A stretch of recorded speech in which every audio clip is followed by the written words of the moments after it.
Une erreur que fait la majorité des entrepreneurs, c'est de copier-coller un rythme qui ne leur correspond absolument pas. Ça peut être aussi bien celui du salariat, le bon 9h-18h, que certains de nous ont connu, ou alors ça peut être le rythme de l'entrepreneuriat, le rythme effréné, à rallonge, selon les clichés où on est 100% disponible pour nos clients, toujours être dans la recherche de productivité, dans l'optimisation de nos journées pour ne pas perdre une seule seconde. Alors on adopte ce rythme un peu par réflexe, mais au final on se retrouve épuisé, on se retrouve un peu frustré à la fin de nos journées et on ne remet jamais notre rythme en question. On va remettre notre stratégie en question, on va remettre nos clients, on va chercher à travailler plein d'autres choses, mais on ne vient jamais travailler notre rythme à nous, celui qui vient sillonner et dicter nos journées. Parce que si on est honnête, est-ce que tu connais ton rythme? Est-ce que là, quand je te parle de ton rythme, est-ce que tu vois juste ce que c'est? Parce que si c'est pas le cas, laisse-moi te dire que c'est lui qui te dirige, c'est lui qui dicte tes journées, c'est lui-même qui dicte tes mois, peut-être même ton année, et ce n'est malheureusement pas toi. Alors bienvenue à toi dans ce nouvel épisode où on aborde un sujet qui est bien trop souvent oublié dans l'entrepreneuriat, le rythme naturel. On va voir ensemble dans un premier temps quelles sont les conséquences absolument catastrophiques que le fait de ne pas écouter son rythme naturel peut avoir, que ce soit sur toi, sur tes émotions, sur ta santé, sur ton business, sur tes relations, parce que l'impact est conséquent. Mais évidemment, on va aussi aborder la raison pour laquelle tu es là, c'est-à-dire comprendre ton rythme naturel, comprendre comment est-ce que toi tu fonctionnes en tant que personne et comment l'appliquer à ton business et à ton quotidien pour que tu arrêtes de te sentir enfermé et que tu arrives à avancer avec beaucoup plus de flow, d'épanouissement et de kiff dans tes journées. Parce que je te garantis qu'à la fin de la vidéo, tu repartiras avec une grille de lecture sur toi, une grille de compréhension sur toi, sur ton fonctionnement que tu n'auras jamais trouvé ailleurs et que tu pourras utiliser directement dans chacune de tes journées, de tes mois, de tes semaines et peut-être même de ton année. Mais avant toute chose, laisse-moi me présenter. Je suis Hélène Lermite, coach mindset pour les entrepreneurs qui se sentent enfermés dans leur activité et qui cherchent à la restructurer pour tendre vers plus d'épanouissement, que ce soit dans leur vie, mais également dans leur activité. Et pour ça, j'ai lancé la série Summer Reset, un ensemble d'épisodes qui va t'accompagner tout l'été, chaque semaine, tous les lundis, pour que tu puisses transformer ton business et retrouver du kiff, mais non pas en travaillant ta stratégie, mais en travaillant toi en tant qu'entrepreneur, parce que s'il y a bien une chose dont je suis persuadée, c'est que c'est en travaillant sur toi, en te transformant toi d'abord, que tu vas pouvoir constater des changements, des transformations durables dans ton business. Donc garde en tête que tout part de toi et c'est pour ça qu'aujourd'hui on se focalise sur toi dans cet épisode. Le but de cette série Summer Reset, qui concorde parfaitement avec l'épisode d'aujourd'hui, c'est le fait d'apprendre à se connaître soi et notamment son rythme naturel, parce que quand tu te connais toi, tu peux justement construire quelque chose qui te ressemble. Mais s'il te manque les fondamentaux, évidemment tu vas construire une activité qui ne te ressemble pas. Alors aujourd'hui, on comprend comment est-ce que toi tu fonctionnes pour que ton business puisse fonctionner derrière. Quand je te parle de cycle naturel, ça couvre un ensemble de sujets qui sont aussi bien propres à ta santé, que ce soit le sommeil, le cycle naturel pour les femmes, que ce soit également notre travail, donc la manière dont on travaille, comment est-ce qu'on organise nos journées, est-ce qu'on est plus productif le matin, le soir, quand est-ce qu'on travaille 6 jours, est-ce qu'on travaille 7 jours dans la semaine.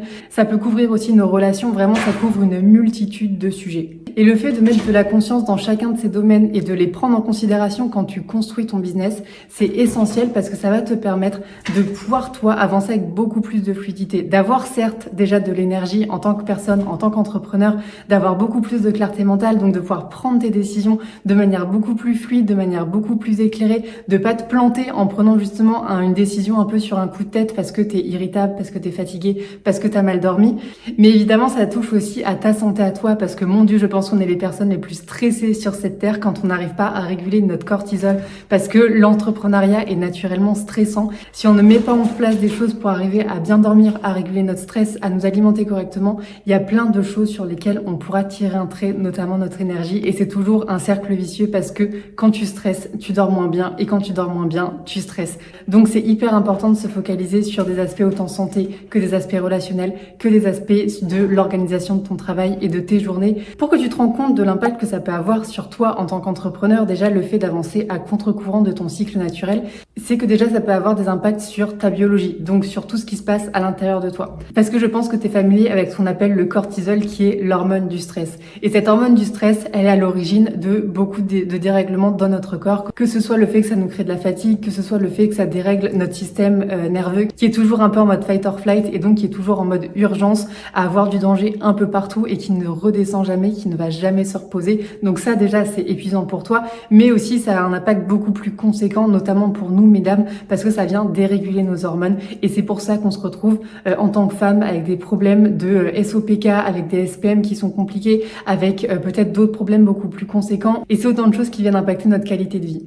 Alors évidemment il y a des conséquences biologiques, mais il y a aussi des conséquences émotionnelles, parce que tu es le premier à savoir aussi que quand tu avances à contre-courant, quand tu es trop fatigué, quand les périodes elles sont trop intenses, que tu as trop de charge mentale, tu es irritable, tu manques d'enthousiasme, tu as peut-être même des fois un sentiment de vide, de pas savoir dans quelle direction aller, de pas savoir pourquoi est-ce que tu fais les choses. Bref, émotionnellement c'est aussi de la cata. Donc ça c'est les deux principaux piliers qui sont touchés en général, mais il y en a une multitude. Donc j'espère que tu prends bien conscience de combien c'est important, parce que là on n'a même pas abordé son business, mais je pense que tu sais à quel point le fait d'être fatigué ça peut impacter ton business, à quel point la charge mentale c'est néfaste aussi pour ton activité. Donc imagine juste l'impact de un mois à travailler justement avec énormément de charge mentale, l'impact que ça a sur ton business. Alors imagine si tu avances comme ça constamment pendant un an, combien de décisions néfastes pour ton activité tu vas prendre, combien de mauvais choix est-ce que tu vas faire. Imagine la mauvaise direction dans laquelle tu vas aller. Vraiment les impacts ils sont catastrophiques, donc l'importance de ce sujet est primordiale. J'espère que vraiment tu en as bien conscience. Mais pour moi le pire du pire c'est le fait que ça vienne créer cet automatisme. On rentre dans une boucle de hamster de laquelle on ne sort jamais, parce que remettre en question et prendre du recul notre rythme naturel c'est pas du tout quelque chose qu'on va faire. On va remettre en question notre stratégie en se disant là justement en ce moment ça marche pas aussi bien, donc c'est sûrement que dans ma stratégie ça pêche, mais on va très rarement se remettre en question nous, et encore moins notre rythme, alors qu'il y a beaucoup de choses qui dépendent de ça.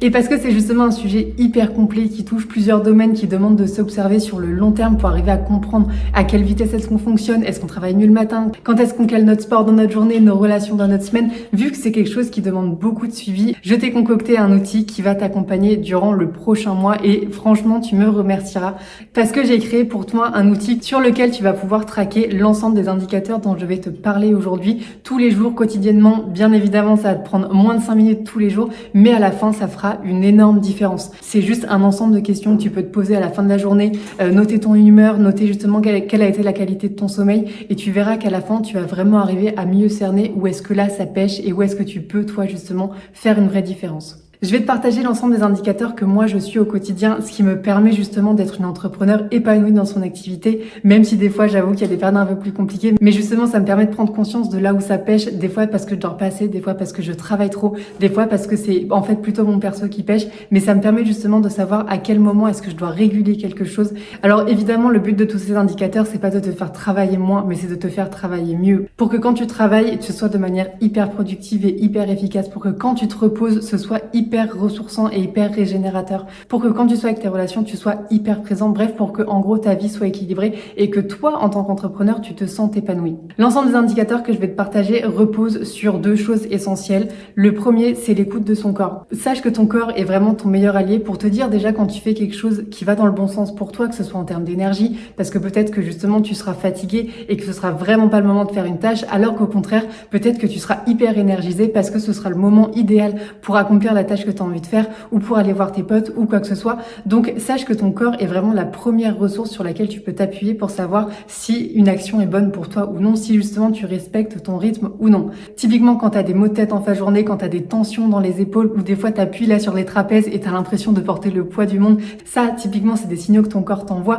Mais ça peut être aussi des choses beaucoup plus positives quand justement tu vas dans la bonne direction, que tu prends une bonne décision pour toi, que tu fais quelque chose qui est aligné, où tu vas avoir un sentiment de légèreté, où tu sens que ça va être fluide, il y aura pas de charge mentale, ce sera clair, tu sentiras que en fait là tous les feux sont au vert pour que tu ailles dans cette direction. Et évidemment le deuxième meilleur outil c'est tes émotions, parce que tu peux ressentir aussi bien de l'enthousiasme que de l'irritabilité vis-à-vis d'une situation, tu peux être aussi bien hyper enjoué que complètement déprimé. Ça c'est autant d'indicateurs qui peuvent te dire si tu avances à contre-courant ou si au contraire tu es justement dans un flow et que tu vas dans la bonne direction.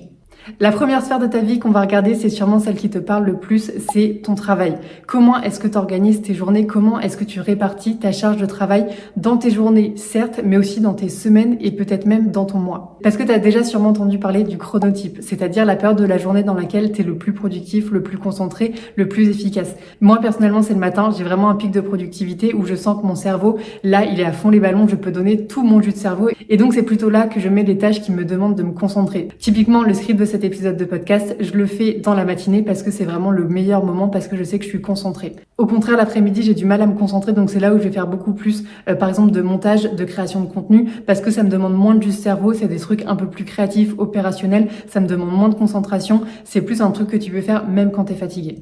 Et pour connaître ton chronotype, j'ai un super outil à te conseiller que moi-même j'utilise depuis une semaine qui s'appelle Toggle, qui te permet de traquer l'ensemble des tâches que tu fais au quotidien. Et donc moi je le fais vraiment de manière hyper détaillée parce que je fonctionne par bloc dans ma journée, et donc je note chacun de mes blocs, et donc ça me permet de savoir à quel moment est-ce que là je me suis sentie le plus à l'aise, etc. Ça te permet aussi, pour les personnes qui s'éparpillent, de voir justement quel est le temps que tu perds aussi, quel est le temps que tu passes sur une tâche. Moi, le nombre de fois aussi à la fin de la journée où j'arrive et je me dis j'ai l'impression d'avoir passé ma journée à travailler, et en fait quand je regarde, je suis là, pas tellement. J'ai travaillé seulement 4-5 heures alors qu'en fait je pensais avoir fait 8 heures de travail effectif, ce qui n'est juste pas possible. Donc ça permet aussi de relativiser notre charge de travail et nos horaires de travail. Le deuxième aspect au niveau de ton travail que tu peux regarder, c'est la durée de tes tâches. Il y a des personnes qui fonctionnent en travaillant pendant 30 minutes, il y a d'autres personnes qui fonctionnent en travaillant pendant 1 heure de manière hyper concentrée, hyper focalisée. Donc toi justement, quel est ton rythme à toi? Est-ce que tu as besoin d'une courte période ultra focus, ou est-ce qu'au contraire tu peux étaler des plages conséquentes? Dans tous les cas, sache que tu as besoin de pause entre 2 blocs parce que ton cerveau a besoin de se recharger, de décompresser pendant un moment. Donc juste fais-toi ce cadeau aussi de t'accorder 10 minutes de pause assez régulièrement. Évidemment, le troisième aspect au niveau de ton travail que j'ai envie que tu ailles checker, c'est quelles sont les tâches qui t'énergisent et quelles sont les tâches qui te vident. Évidemment, on peut pas tirer un trait sur celles qui nous vident, mais ça permet aussi de savoir comment les répartir, parce que peut-être que tu peux commencer par une tâche qui t'énergise et ensuite tu fais une tâche un peu plus chiante qui va venir un peu puiser ton énergie, parce que justement ça va venir te stimuler. Ou alors ces tâches qui viennent te vider, peut-être que tu les fais au début de la journée parce qu'au moins c'est fait et tu auras pu à y penser. Ça, c'est vraiment propre à toi, mais c'est des questions que je t'amène à te poser parce que comme ça, ce sera beaucoup plus fluide dans tes journées et t'arrêteras de subir les tâches pour lesquelles tu prends moins de plaisir. Alors là, je te parlais de ton quotidien, mais le rythme, il concerne aussi ta semaine. Parce qu'en fonction de ta semaine, par exemple, moi, je me garde toujours une journée par semaine où je n'ai aucun rendez-vous parce que c'est full deep work et t'en as besoin. T'as besoin de pouvoir concentrer ton cerveau. Donc peut-être que toi, t'as besoin de plus, peut-être que t'as besoin de moins, mais réfléchis du coup sur l'organisation globale de ta semaine, voire réfléchis même au niveau de ton mois. Parce que moi, je me pose la question actuellement de me bloquer toujours une semaine début ou fin de mois en fonction de comment je vais m'organiser, complètement dédié à moi, à mon travail de fond, à ma création de contenu, pour justement tout regrouper et me dire qu'après je peux dérouler sur le reste du mois. Donc c'est une question que je me pose, mais peut-être que c'est quelque chose aussi qui peut être giga pertinent pour toi. Et d'ailleurs, petite parenthèse pour les acharnés de la productivité, ralentir pour faire une sieste par exemple dans l'après-midi, c'est vraiment la chose la plus pertinente que tu puisses faire. Parce que 30 minutes de sommeil, ça te permet d'avoir 4 heures de travail productif et effectif derrière, alors que si t'es fatigué et que tu carbures au café, tu vas continuer d'accumuler ta dette de sommeil, tu vas continuer d'avoir les idées qui partent dans tous les sens et de manquer de clarté. Donc s'il te plaît, fais-toi le cadeau de prendre 30 minutes de sieste quand tu en as besoin, parce que la qualité de ton travail derrière sera complètement différente. Et de la même manière pour tes vacances, ne vois pas les vacances comme une perte de temps. Déjà, c'est la chose principale pour laquelle on devient entrepreneur, c'est pour avoir la liberté de prendre des vacances quand on veut.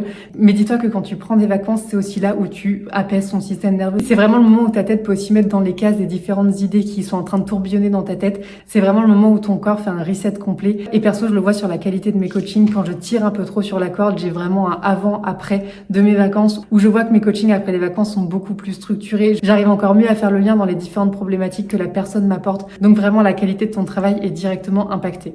Le deuxième indicateur, il est beaucoup trop sous-estimé chez les entrepreneurs, c'est le sommeil. Le sommeil, je ne t'apprends rien, c'est ce qui te donne de l'énergie. Et l'énergie est ton carburant pour avancer dans ta journée. Comment veux-tu être productif pendant 6-7 heures dans ta journée sans avoir assez de carburant? Et les problématiques qu'on peut rencontrer avec le sommeil, c'est d'avoir une mauvaise qualité de sommeil. Donc typiquement de pouvoir dormir 9-10 heures, mais quand tu te réveilles, t'es toujours en PLS, t'es toujours hyper fatigué. C'est de pas avoir des horaires de coucher qui soient régulières. Et le problème sous-jacent à tout ça, c'est que la nuit, ton système se régénère, et c'est là notamment où le fameux cortisol dont je te parlais au début vient aussi se réguler. Et quand tu passes des mauvaises nuits qui ne sont pas assez régénératrices, qui ne sont pas assez réparatrices, qui ne sont pas assez longues, ton cortisol n'a pas le temps de se réguler. Et donc il y a des choses vraiment essentielles que tu peux mettre en place pour optimiser ton sommeil, mais ça franchement ça pourrait faire l'objet d'un épisode complet, tellement c'est riche, tellement c'est important. Donc dis-moi si c'est quelque chose qui peut t'intéresser, je vous en ferai un épisode avec plaisir, donc n'hésitez pas à me le dire en commentaire. Et donc l'idée c'est de venir observer ce qu'on appelle ton rythme circadien parce que ça va te permettre de bien profiter des pics d'énergie dans la journée que tu as et d'éviter l'épuisement que tu peux ressentir de temps en temps dans la journée ou en fin de journée. Et donc naturellement ça va améliorer la qualité de ton quotidien mais aussi la qualité de ton travail. Et donc ce que tu peux venir observer déjà c'est à quelle heure est-ce que la fatigue arrive en fin de journée. Est-ce que c'est plutôt 22h, minuit, 2h du matin? Et à quelle heure est-ce que naturellement tu te réveilles? Est-ce qu'on parle plutôt de 6h, de 8h, de 10h? On a chacun notre rythme, donc l'idée c'est de venir comprendre comment toi est-ce que tu fonctionnes. Ensuite, la deuxième chose à observer, c'est la qualité de ton sommeil. Quand tu te réveilles, est-ce que tu es énergisé? Est-ce que tu es prêt à lancer ta journée? Ou est-ce qu'au contraire, tu as du mal à te réveiller? Tu as les yeux collés? Il faut 8 réveils pour arriver à émerger du lit parce que tu fais que te rendormir. Comment est-ce que tu te sens quand tu te réveilles le matin? La troisième sphère à prendre en compte pour construire ton business selon ton rythme naturel, c'est pour vous, mesdames, parce que ça parle évidemment de notre cycle féminin. En fonction de notre cycle, on n'a pas le même niveau d'énergie, le même niveau de concentration, le même niveau de sociabilité, ni la même clarté, et donc notre prise de décision est directement impactée. Donc l'idée, c'est vraiment de venir comprendre dans quelle phase de notre cycle est-ce qu'on est, parce que typiquement en phase d'ovulation, c'est vraiment le moment où on est à notre prime, parce qu'on se sent confiante, on se sent bien dans notre corps, c'est là où on rayonne le plus aussi. Typiquement, je crois que je suis dans ma phase d'ovulation actuellement, et typiquement, je sens que c'est beaucoup plus fluide pour moi, c'est le moment où je peux enchaîner les appels découvertes, c'est le moment où c'est le plus simple pour moi de me montrer, alors que justement, quand on est en phase lutéale, c'est le moment où c'est plus un retour à soi, un retour à l'intérieur, et on va être beaucoup moins apte à sociabiliser, on va être beaucoup plus à faire du travail sur nous, à faire peut-être un travail plus de fond, parce qu'on aura moins d'énergie envers l'extérieur. Donc c'est le moment le plus propice pour faire plus des montages vidéo, pour faire ta création de contenu, mais une fois que tout a été filmé, pour venir faire de l'analyse dans tes stats, bref, c'est plus des moments où tu travailles sur des choses de fond. Et je t'ai identifié 4 autres indicateurs sur lesquels il faut absolument que tu te bases aussi, parce qu'ils sont très souvent omis, vu que c'est pas des choses qui touchent directement au business ou même à notre santé, alors qu'ils sont vraiment cruciales dans l'organisation de tes semaines. Si tu les prends en considération, je t'assure que ton niveau d'énergie, ton niveau de focus dans ton activité va être complètement différente. Le premier, évidemment, c'est le mouvement. Quand je te parle de mouvement, évidemment, je te parle de sport, mais je te parle juste aussi du fait d'aller marcher, de faire des étirements, de faire du yoga, juste de mettre ton corps en mouvement. Et la première chose à observer, c'est quand est-ce que c'est le moment le plus propice pour toi. Personnellement, j'adore me mettre en mouvement dès le matin, c'est fortement recommandé aussi. Donc, je vais marcher, je vais me balader, mais il y a des personnes qui font du yoga dès le matin et ça fonctionne aussi très bien. Au contraire, je suis beaucoup plus de la team à faire du sport en fin de journée, donc idéalement, j'en fais vers 17h30 parce que j'ai mes cours chez Decat. Donc c'est vraiment le meilleur timing pour moi. Il y a des personnes qui le font en début de journée parce que c'est vraiment le meilleur moment pour eux. Donc encore une fois, quand est-ce que c'est le meilleur moment pour toi pour te mettre en jambes, pour faire bouger ton corps? Et évidemment, quel est le sport qui te ressource le plus? Il y a des sports, surtout pour nous mesdames, qui ne sont pas du tout adaptés selon la période de notre cycle, mais aussi selon juste qu'est-ce qu'on rencontre comme problématique. Par exemple, faire quelque chose d'hyper stressant pour notre corps, que ce soit de la musculation, que ce soit de la course à outrance, alors qu'on est quelqu'un de stressé, c'est vraiment quelque chose qui peut venir nuire à notre fonctionnement, qui peut venir nous épuiser d'autant plus, qui peut mettre notre système nerveux encore plus en alerte. Donc c'est vraiment pas le meilleur sport à faire. Donc quel est le sport qui vous fait du bien en ce moment? Vraiment, focalisez-vous sur vos ressentis, faites-leur confiance parce que vous saurez intuitivement quel est le sport dont vous avez besoin actuellement. Ensuite, évidemment, je peux pas te parler de ton rythme naturel sans te parler de ta transition pro-perso. Est-ce qu'elle se fait avec fluidité? Et si ce n'est pas le cas, ce qui est normal, parce que ton cerveau est encore toujours en train de travailler et a besoin de temps pour déconnecter. Mais si justement ce n'est pas fluide, de quoi est-ce que tu as besoin pour arriver à déconnecter? Moi justement, souvent ça passe par le mouvement, parce que je peux aller me balader, ou alors quand j'ai le soir des séances de sport, c'est là aussi où ça m'aide à bien déconnecter, parce que j'ai le sentiment qu'il faut que je mette mon cerveau vraiment sur autre chose, parce que sinon vous pouvez être sûr que mon chéri me dit mais où est-ce que tu as la tête, parce que là je sens que tu n'es pas du tout présente avec moi. Donc prenez ces transitions parce que vous voyez à quel point ça peut aussi impacter vos relations. Évidemment, j'ai aussi envie de te parler de ton environnement de travail. Est-ce que tu travailles mieux de chez toi? Est-ce que tu travailles mieux dans un café? Et surtout, quelles tâches est-ce que tu fais mieux dans quel environnement? Personnellement, ce serait évidemment impossible pour moi de tourner une vidéo dans un café, ni même en fait de scripter. Parce que je suis quand même sensible au bruit environnant quand j'ai besoin de me concentrer. Par contre, j'adore aller travailler dans des cafés parce qu'il y a une dynamique. Justement, je sens du mouvement autour de moi, je sens qu'il y a une énergie. Et ça, par contre, c'est idéal quand j'ai du montage à faire. C'est vraiment les moments que je choisis pour aller travailler dans des cafés parce que c'est mêler l'utile à l'agréable, c'est le contexte le plus favorable avec les tâches les plus adaptées à ça. Donc comment est-ce que toi tu fonctionnes? Est-ce que tu as besoin d'avoir du monde autour de toi? Est-ce qu'au contraire tu as besoin de silence? Est-ce que tu as besoin d'un mix des deux? Et comment est-ce que tu répartis tes tâches dans la semaine en fonction de ça? Je t'invite vraiment à bloquer des moments dans la semaine où tu te dis peut-être que le mardi après-midi je vais travailler dans un café parce que c'est là où justement je m'assure d'avoir mon quota de je sors de chez moi et en même temps je cale mes tâches que j'ai à faire en fonction de ça. Et évidemment ce serait oublier quelque chose de primordial que de ne pas te parler de tes relations. Est-ce que tu as déjà identifié quelles sont les relations qui te ressourcent et lesquelles au contraire te drainent? Petit conseil, celles-là tu peux les évincer. C'est mon avis personnel. Est-ce que déjà du coup tu arrives à faire la différence et surtout est-ce que tu arrives à savoir quand est-ce que c'est le moment le plus propice pour toi pour voir du monde? Quel est ton besoin en termes de régularité de voir du monde? Personnellement, je pourrais pas passer une semaine sans voir mes copines. J'ai besoin de les voir assez régulièrement parce que c'est quelque chose qui me recharge, c'est quelque chose qui me fait du bien, qui me permet de couper. C'est vraiment quelque chose qui m'énergise et c'est clairement pour ça que j'ai créé la communauté de femmes entrepreneuses Sit and Build parce que j'ai envie et besoin moi-même de m'entourer de femmes, que ce soit d'un point de vue professionnel, d'un point de vue personnel. C'est hyper important de s'entourer et peut-être qu'en ce moment, toi, tu as justement besoin que de relations professionnelles ou peut-être que c'est que de relations personnelles. Donc justement, de quel type de relation est-ce que tu as besoin? Qu'est-ce que tu recherches dans tes relations? C'est autant de questions que tu peux venir te poser pour arriver à te connaître toi et comprendre comment est-ce que tu fonctionnes en tant qu'entrepreneur. Donc on a fait le tour de l'ensemble des indicateurs que je voulais te partager, évidemment, et ils sont nombreux. Donc laisse-moi te rappeler que je t'ai créé juste pour toi, pour que tu puisses suivre chacun d'entre eux. Je t'ai créé un document que tu peux retrouver aussi bien en PDF que sur Notion, où tu vas pouvoir suivre pendant le mois qui arrive, ou même idéalement sur les 2 mois qui arrivent, l'ensemble de ces indicateurs pour que tu comprennes ton rythme naturel, que ce soit en termes de sommeil, en termes de relations, en termes de rythme de travail, en termes de mouvement, en termes d'environnement de travail, pour que tu puisses vraiment cerner là où tu es le plus efficace. Parce que c'est vraiment en construisant ton business dans un environnement qui te convient, selon un rythme qui te convient, que tu pourras faire des merveilles, que tu pourras atteindre les objectifs que tu veux. Alors ne mets pas ton rythme naturel qui est un aspect absolument essentiel dans la réussite de ton activité et dans ton épanouissement, surtout en tant qu'entrepreneur. J'espère que cette vidéo t'a plu. N'hésite pas à t'abonner pour ne pas louper le prochain épisode qui arrive lundi prochain. D'ici là, je te fais des gros bisous. Prends bien soin de toi. N'oublie pas de liker la vidéo, de télécharger le PDF juste en dessous et de t'abonner. Je te fais des gros bisous et je te dis à la semaine prochaine.